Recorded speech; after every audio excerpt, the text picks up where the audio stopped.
Bueno, buenas noches. Un nuevo programa 40 minutos de responsabilidad social en la información y en la comunicación. Seguimos trabajando el ODS 16 como base de nuestros programas, el que habla de paz, justicia e instituciones sólidas, y queremos darle a ese objetivo de desarrollo sostenible y sustentable contenido propio. Nuestro invitado de hoy es el presidente de la Liga Argentina por los Derechos Humanos, José Schulman, al que le damos ya la bienvenida. José, bienvenido a nuestro programa. ¿Qué tal? Un gusto, bueno, estar otra vez charlando con ustedes. Exacto, otra vez, porque ya tuvimos oportunidad de conversar con vos y lo hacemos, yo diría ante cada momento que hace como un clic en varios sentidos. Hoy lo primero que te quiero preguntar, José, es que vos tuviste una participación muy fuerte y muy firme en el cierre de la CAMPE por los 2000 días de Milagro Sala presa política y reclamando la libertad de los 33 presos políticos y el basta a la persecución judicial. Contanos un poco cómo viviste la CAMPE, cómo sentiste, cuál fue el momento que hizo como en vos volcar lo que pensabas y recrear un poco en este espacio tus palabras en esa oportunidad de cierre del evento. Viví la CAMPE con bastante alegría. Creo que fue el primer acto público que participé de la pandemia con mis dos dosis de la vacuna y en un espacio abierto con mucho cuidado. Pero bueno, nada se compara a volver a la plaza Claro. y ver a los compañeros, de estar cerca, ¿no? Creo que la idea de la CAMPE, la iniciativa, fue una gran idea porque colocó en el sitio de los debates políticos más importantes de la Argentina todas las cuestiones que están vinculadas a Milagro, a los presos políticos, el Lawfare, el Poder Judicial, el Jujuy. Hubo muchas iniciativas, muchas acciones, una conferencia de prensa. Allí el cierre del compañero Coco, que es el que empujó la iniciativa y la sostuvo con un enorme esfuerzo y voluntad, hizo una reflexión que me gustó mucho. Él les dijo a los periodistas: pregunten lo que quieren menos una sola pregunta. No me pregunten por qué, siendo que el presidente dice que hay perseguidos políticos, siendo que la mitad del gabinete dice que hay presos políticos, siendo que, y enumeró a los organismos de derechos humanos, a los sindicatos, a toda la fuerza, al Frente de Todos en su inmensa mayoría. Si todos ellos estamos por la libertad de los presos, ¿por qué siempre eso? No me lo pregunten, dijo. Me pareció inteligente, sí, y una toma de posición muy fuerte. En todo esto, en el acampe, lo que se hacía con mucho gusto todo el mundo era conversar, debatir, polemizar, ¿no? Y como yo sentí que, bueno, en varias conversaciones, porque por suerte vinieron diputados, alguna ministra, y bueno, casi todos se acercaron a la carpa del Foro por la Libertad de los Presos. Estábamos ahí con el padre Paco Elveira, que bueno, es un genio para sí, resistir, durmiendo ahí en el suelo 3 días. Sí, un divino. Yo estuve el primer día, un y divino. Charlando con todos. Entonces aparecían dos ideas que son muy recurrentes, y que es primero la idea de que, bueno, que el gobierno nacional no puede hacer nada por la libertad de los presos, y segundo, de que lo mejor que podemos hacer por la libertad de los presos es votar. Entonces, bueno, ahí volvimos a un debate que en verdad lo hemos sostenido muchas veces, recuerdo desde desde el primer acto que hicimos en el estadio de Ferro, en el microestadio de Ferro, en tiempos todavía que gobernaba Macri, y siempre la discusión fue lo mismo, ¿no? Fue la misma discusión, básicamente con el sector mayoritario del Frente de Todos, que una y otra vez nos han planteado, bueno, para liberar a los presos hay que esperar a que haya una correlación de fuerza adecuada, Sí. no es ahora, hay que juntar votos, ¿no? Incluso yo recuerdo, no quiero comprometer a nadie, pero recuerdo que estuvimos juntos en Avellaneda los últimos días de Macri. ¿Te acuerdas que hubo un acto muy lindo en la ciudad de Avellaneda? De todo. Y el entonces intendente de Avellaneda, el compañero Ferraresi, hizo esa reflexión. Bueno, nos pidieron que no pidamos por los presos porque se iba a formar el frente. Nos pidieron que no digamos nada porque se estaba formando el frente. Nos pidieron que no hagamos nada porque había que juntar votos.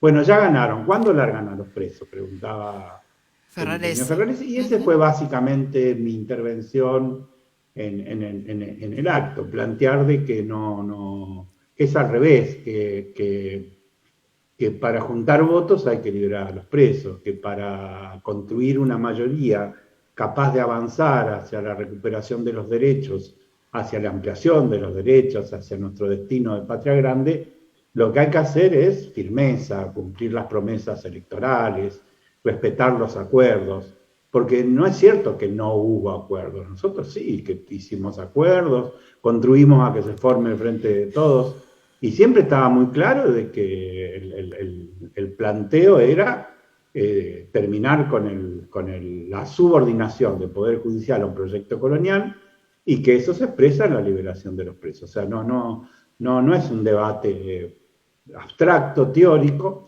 y la persistencia de los presos políticos tampoco es un detalle en el panorama político. José, te interrumpo. Te interrumpo un segundo, José. ¿Vos crees que hay margen? Porque nosotros siempre decimos, bueno, para todo tiene que haber una plataforma política, para todo tiene que haber un plan, para todo tiene que haber un proyecto. Y en realidad lo que nosotros vivimos como familiares, incluso como integrantes del Foro por la Democracia y la Libertad de los Presos Políticos, fue que vimos como plasmada en una formulación el día que el presidente Fernández asumió, este planteo de nunca más, de no a lawfare, etcétera, etcétera, como algo que venía decidido a llevarse adelante, ¿no? Más allá del cómo, esta formulación existía. ¿Vos ves margen hoy, con el poco tiempo que queda hasta las elecciones de medio término, que surjan efectivamente dirigentes que vayan a tener un lugar protagónico en la lista del Frente de Todos y que nos vayan a explicar o vayan a recrear esta formulación desde algún planteo cierto como camino crítico a recorrer? Porque un poco lo que vos dijiste fue, bueno, basta, a ver, vamos a votar si ustedes nos dicen que hay que votar. Si no, estamos como con el kilómetro 501, ¿me entendés? Movimiento kilómetro 501, sí. No votemos cualquier cosa. Yo no veo voluntad en la dirección, en la mayoría del Frente de Todos, pero hay un problema que tienen los compañeros, o muchos compañeros que están en el gobierno, que es cierto voluntarismo sobre la política, o sea, cierta idea de que uno elige cuál es el problema que puede resolver o que quiere resolver, prescindiendo de la realidad, ¿no? En eso, nada, no quiero hacer chicanas con citas de Perón que todos sabemos de memoria. La única verdad es la realidad. Lo que puede ocurrir y que lo que nosotros trabajamos es, yo creo que la articulación, la relación, la vinculación entre el proyecto colonial de dominación, los presos, el lawfare, y el papel del gobierno de Macri en el acuerdo de las derechas para exterminar al movimiento popular en América Latina. Acordate que Macri le puso el cuerpo al intento de invadir Venezuela con el cuento de ayuda humanitaria, cuando reventó ese camión, que bueno, después el propio New York Times reveló que lo habían hecho estallar los propios contras. Pero bueno, ellos se jugaron mucho, el gobierno de Macri, de Piñera, de Duque, de Bolsonaro, el entonces presidente de Perú, ya me perdí porque en Perú caen los presidentes uno tras otro. Y entonces ahora estamos en que, sin que nadie lo pensara, porque no lo planificó nadie, resulta que en un momento aparece en La Paz un documento y el gobierno boliviano, que bueno, yo creo que es un gobierno que también tiene enormes problemas que enfrentar, que asumió muy débil, que tiene la Fuerza Armada golpista ahí, pero me parece a mí que tiene mucho más decisión que el gobierno de Argentina, y presentó la denuncia sobre la participación de Macri en el golpe de Estado. Y esas denuncias, vos sabés, porque bueno, las causas judiciales comienzan con algo y después no se pueden parar. Esa es una cosa que nosotros aprendimos. Una vez que uno logra abrir una causa judicial, bueno, después no es tan fácil que los jueces digan hasta acá, y sobre todo cuando hay un conflicto interestatal, o sea, el Estado boliviano le reclama al Estado argentino, y la cabeza del Estado argentino cambió, y en este tema el gobierno asumió el reto, el desafío que le presenta el gobierno boliviano y sostuvo la parada, ¿no? Presenta la denuncia y se desencadena ahora un proceso que está en curso. Acaban de encontrar una cantidad de armas en los locales de la policía boliviana, que no hay ninguna explicación legal de cómo llegaron hasta ahí. Entonces, ¿qué es lo que creo yo? Que no importa lo que quiera Fernández o lo que no quiera Fernández, que más o menos a esta altura está claro lo que quiere y lo que no quiere. A mí me parece que se disparan procesos y estamos ahora empujando uno. Nosotros acabamos de presentar una declaración de 21 organismos de derechos humanos de 15 países de América Latina se han pronunciado contra Macri esta tarde. Acabamos de entregar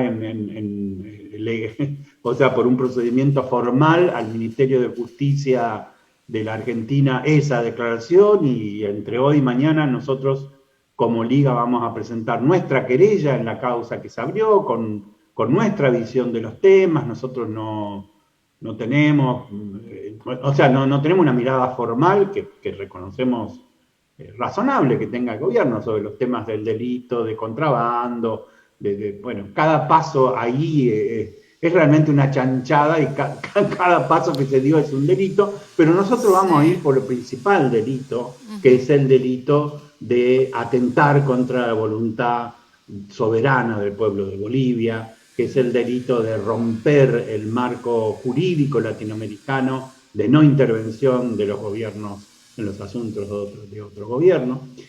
Y bueno, no puedo asegurar que de esto cambiaron las cosas, pero vamos a hacer mucha fuerza para que sí, porque el mismo tramado que permitió el envío de armas a Venezuela es el que permitió la detención de los compañeros. José, te hago esa red se puede romper por cualquier lado. Claro. No sé si me explico. Sí.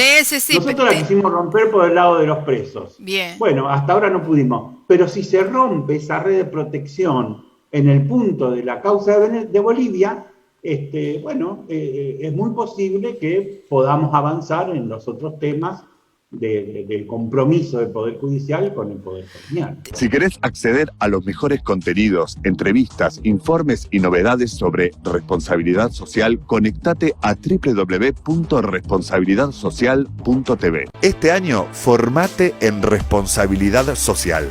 Hoy, el conocimiento solo no alcanza. En EduForce te ayudamos a comprender la realidad y te damos las herramientas para llevar la responsabilidad social al interior de tu organización. Desde un proyecto hasta una estrategia integral, te enseñamos a diseñarlos, ejecutarlos y a medir y comunicar los resultados. En nuestra plataforma digital podés encontrar textos, videos y participar de clases en tiempo real con el profesor y otros alumnos. Lo haces a tu ritmo y desde la comodidad de tu casa. Llevamos más de 10 años formando las nuevas generaciones de líderes comprometidos con el desarrollo sostenible y ahora también en perspectiva de género. Ingresá en eduforce.com e inscribite. Te hago una consulta, José. ¿Esta acción que va a iniciar la Liga Argentina por los Derechos Humanos, lo va a hacer en la Argentina o en Bolivia? ¿Por qué te pregunto esto? Porque nosotros estamos viendo que Macri ostenta todo su poder y lo ejerce. De hecho, la causa Correo es un dato concreto. Sus aliados, como el gobernador Morales en Jujuy, condecorando, reconociendo a su ministro que fue embajador en Bolivia en oportunidad de ocurrir estos hechos, también dan muestras claras de que de este lado del gobierno, del oficialismo, hablan de correlación de fuerzas siempre para medir hasta dónde avanzan, y del otro lado ostentan todo su poder y nadie les pone coto ni les pone límite. Por eso la pregunta, ¿la presentación de la Liga va a ser en la Argentina o en Bolivia? Nosotros vamos a presentar hoy o mañana el pedido de ser querellantes en la causa que se abrió con la denuncia de la ministra de Seguridad y de Justicia y la titular de la FIP. Pero la gran novedad en estos días es que un conjunto importante de dirigentes, de compañeros, muchos de ellos que estuvieron exiliados en la Argentina y que de alguna manera vieron en vivo y en directo cómo actúan los organismos de derechos humanos y sobre todo cómo actuamos nosotros, ¿no? Ellos,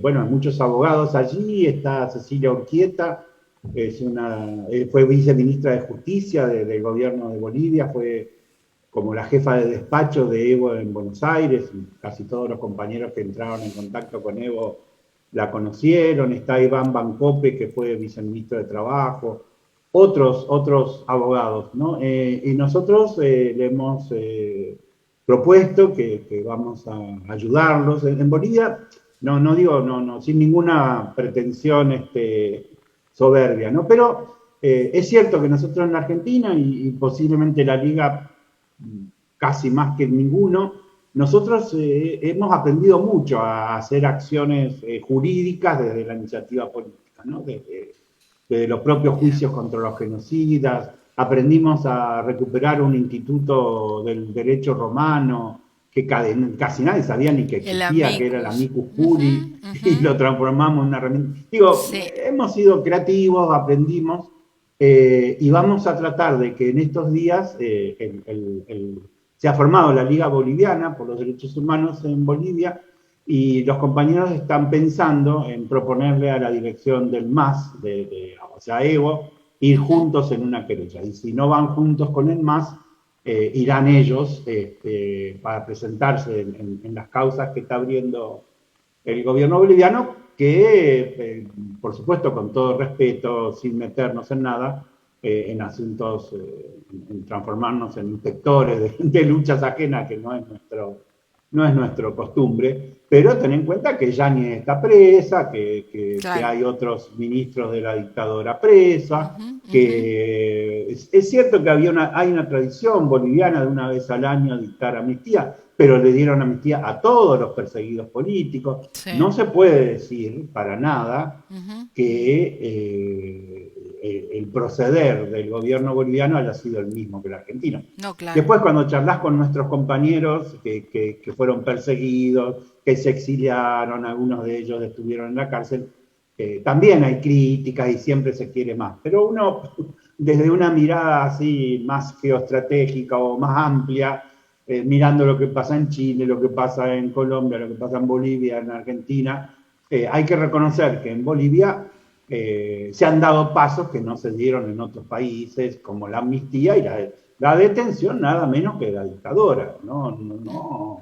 No es pequeña cosa, y si bien el Poder Judicial boliviano está tan complicado como el argentino, pareciera que cuando el gobierno boliviano y el MAS empuja una causa, avanzan, ¿no? Así que y como esta causa en Bolivia es muy importante, no solo por razones jurídicas, sino también por razones del debate, ¿no? La derecha hasta hoy insiste en que no hubo golpe de Estado, Claro. pero lamentablemente una parte del centro izquierda o como se llame, también maneja una idea de que hubo, que los problemas son culpa de Evo, ¿no? Que Evo forzó la reelección y que por eso entonces no ganó y que esto, o sea, pareciera que el culpable Del golpe de fuera la él. interrupción del mandato Qué fuera locura. Evo. Qué En locura. este sentido, la causa judicial, la denuncia, los documentos son enormemente importantes también para el debate político, ¿no? Y Bien, eso bien. me hace tener una mirada optimista. Bueno, buen augurio con eso que están armando, que me parece muy interesante. José, te cambio de tema porque de golpe parece que la América, desde central al sur y las islas están como en crisis, están como en un quiebre de momento, y estamos viendo imágenes de Cuba preocupantes, estamos viendo algunas que seguramente son fictas, son truchas totales, ¿no? Como dice un compañero hoy, están pasando imágenes de Egipto, no es Cuba. Y la verdad que puede ser.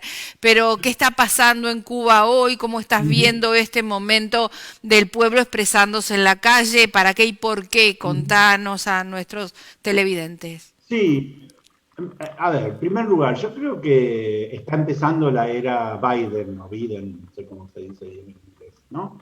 Que él anticipó, lo dijo y está practicando un enorme esfuerzo imperial de los Estados Unidos por recuperar un rol muchísimo más protagónico en todo el mundo, ¿no? Sobre todo en América. Voy a Cuba, ¿no? Pero la eliminación por un comando mercenario del presidente de Haití y la inmediata asunción de un jefe de gobierno que le pide ayuda a los Estados Unidos y que ya van para allá, bueno, está pegada a un incremento enorme de las acciones norteamericanas en la región, muy lejos de lo que se dice de buenos vecinos o cosas por el estilo. Los Estados Unidos están bueno, haciendo todo lo posible por sostener a Duque en Colombia. Fíjate que las críticas del gobierno de Colombia al gobierno de Duque son casi imperceptibles, ¿no? Sí. El exterminio de dirigentes sociales en Colombia es ininterrumpido, continuo, asesinan continuamente a dirigentes sociales, ¿no? Yo creo que la mejor explicación de lo que está pasando en Cuba la da el cantante inglés Roger, ¿no? Roger Waters, sí. Eso, que bueno, que poquito antes de la pandemia vino a la Argentina e hizo un acto con nosotros por Palestina, ¿no? Un genio. Pero bueno, él dice, resulta que me quieren comprar la casa y no se las quiero comprar, entonces me bloquean y los que habitan en mi casa entonces no tienen comida, no tienen agua, no tienen medicina, no tienen gas. Y claro, cuando alguna de esas personas seriamente dañadas por el daño del bloqueo que este hombre les hace, protestan, los de afuera dicen que yo me rinda ante el bloqueador. Entonces, efectivamente, el nivel de angustia y de necesidades insatisfechas en Cuba ha crecido brutalmente con la pandemia. El bloqueo ha sido más feroz que nunca. Los problemas de supervivencia son reales. Y también ha crecido de una manera brutal la intervención extranjera sobre Cuba, porque bueno, hay bloqueo para que Cuba no pueda comprar ni siquiera jeringa. Vos sabés que los cubanos fabrican vacunas y no las pueden poner porque no pueden comprar jeringas, ¿no? Entonces, imagínate lo que es conseguir un repuesto para un auto en Cuba, lo que es conseguir un medicamento que no se fabrique en Cuba, lo que es conseguir, bueno, comida, ¿no? Es una situación tremenda y, bueno, es entendible que mucha gente esté mal. Al mismo tiempo, en todos estos años, y eso se fue denunciando, el gobierno de Estados Unidos ha ido utilizando las redes, los subsidios, los fondos, generando, bueno, una cantidad de personas que aceptan el convite, ¿no? A mí quería recordar una discusión que hicimos en el Organismo de Derechos Humanos hace unos años, acerca de qué hacer con aquellas personas que, siendo capturadas por la dictadura, habían cometido gravísimos actos, incluso delitos, ¿no? Y recuerdo que la discusión la saldó Adolfo Pérez Esquivel con una propuesta que todos aceptamos, que decía, bueno, desde el momento en que un compañero es capturado, la responsabilidad de todo lo que le pasa a él o todo lo que él haga es del captor, porque está claro que si no lo hubiera capturado, no habría habido ningún acto indigno por parte de esa persona que deja de ser lo que era, se convierte en su contrario, y no habría habido daño. Hijo, No quiero decir que sea exactamente lo mismo. Lo que quiero decir es que efectivamente hay problemas serios y que hay una parte de la población bueno, que la convencen de que tiene que salir a la calle y protestar.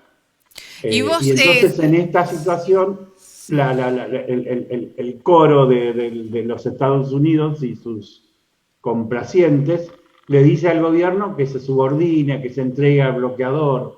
Creo que la posición más digna ha sido la del presidente de México. Dijo, bueno, si les preocupa Cuba, terminemos con el bloqueo, a ver qué pasa. Si ese pueblo, liberado de la presión del bloqueo, puede encontrar la solución a sus problemas, ¿no? Y Que José, yo creo que... Uh-huh. no, te preguntaba, más allá del bloqueo, que sabemos el daño terrible que le hace a Sí. la isla, que le ha hecho a la isla y que le ha hecho al sistema cubano, ¿qué rol le atribuís vos en esta, digamos, en este volcarse a la gente a reclamar, más allá del tema del bloqueo, a reclamar mejores derechos? ¿Qué rol le das vos al tema turístico, a la industria del turismo en Cuba, que me parece que desequilibró un poquito la balanza? Eh, eh, eh, sí, a ver, ante los cubanos fue surgiendo un mundo doble, ¿no? El mundo que se manejaba con el dólar en la propia Cuba, los extranjeros que llegan, que bueno, por lo menos son de capas media para arriba, y el mundo de los que viven del peso cubano, del trabajo. Eso fue, por supuesto, penetrando, sobre todo en nuevas generaciones, en las condiciones terribles, ¿no? Insisto, del bloqueo. Para los que conocemos Cuba, Cuba es culturalmente está muy vinculada a los Estados Unidos, siempre, desde el origen, y por lo tanto la convivencia de las dos culturas es muy grande y la influencia de los Estados Unidos también, ¿no? Sí. Yo creo que también hay que anotar que no solo que Cuba tiene 60 años de bloqueo, sino que, bueno, hasta ahora en la historia universal, las revoluciones se comen a sus hijos, ¿no? Ujú, ujú. Podemos ir a la francesa, a la rusa, digo, ¿no? Hasta ahora la revolución cubana se viene sosteniendo y reinventando. Pero bueno, tampoco hay que dejar de percibir que Fidel murió, que Raúl, bueno, es un hombre muy mayor, que ya no está prácticamente en actividad, y que al frente del gobierno se encuentra una generación que se está ganando todavía el respeto de la población y que está disputando, y que obviamente no es Fidel, ¿no? Entonces, en esto tampoco quiero poner la historia no está escrita de que la Revolución Cubana triunfe siempre.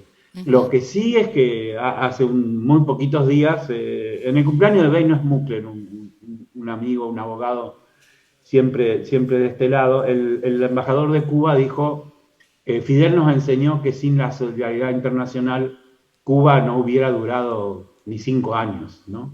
Y entonces yo creo que todos gozamos del prestigio de Cuba y creo que es el momento en que todos tenemos que defender la Revolución Cubana. O sea, la Revolución Cubana nunca fue solo de los cubanos, y la defensa de la Revolución Cubana no puede ser hoy solo de los cubanos, ¿no? En esto creo que los argentinos tenemos una relación de afecto con Cuba, bueno, que viene desde un hecho absolutamente casual, de que un argentino como Ernesto Guevara terminara en Cuba y siendo un protagonista, pero bueno, eso siempre ayudó, ¿no? El mito del Che con la motoneta, el Che rosarino, el Che médico, y las relaciones que hemos siempre tenido. Digo, si algo tenía de común la generación del 70, los grandes proyectos peronistas y no peronistas de liberación, era su vinculación con Cuba, desde el propio jefe del peronismo, de Cucu, Sí, de todos y de todo lo que pasó en el periodo Kirchner-Cristina con claro. los cubanos, etcétera, etcétera. Así que José, yo se creo que nos es un lleva el tiempo. momento que más que preguntarnos y elucubrar sobre los errores que seguramente se han cometido, ¿no? Es muy difícil saber qué hacer en una situación de tanta diferencia de poderes, ¿no? Claro, Cómo resistir, cómo hacerlo. claro. Seguramente que habría habido otros caminos. Yo creo que a Bien. nosotros lo que nos corresponde, hasta por egoísmo, Ujú.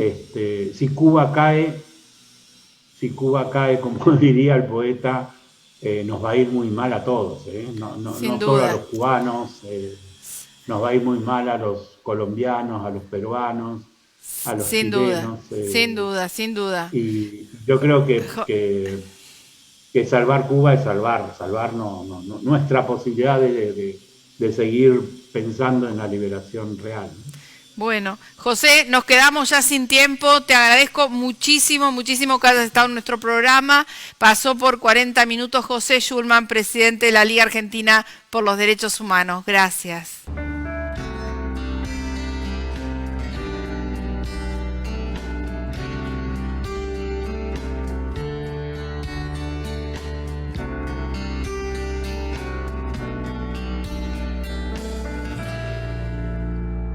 El tiempo fue pasando y nos fuimos conociendo, amabas y sufrías.